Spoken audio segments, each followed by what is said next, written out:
Tai sveiki.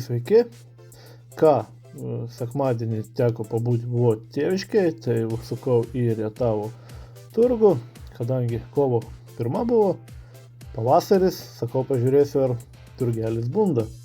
Bet kaip matote iš kadro, daug sniego, vietų laisvų pilna, turgus dar kol kas įjungęs žiemos režimą. Aišku, vienas kitas pardavėjas yra, pagrindinis takas, kaip daugiau mažiau visada yra aktyvus, pardavėjų daugiau, bet tačiau, kas mane domina, šabakštynai visi tie, laužynai yra tikrai tušti pardavėjų.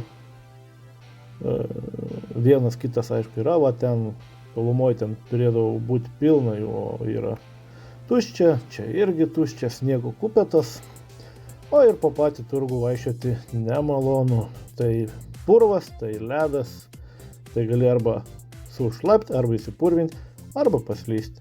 Iki.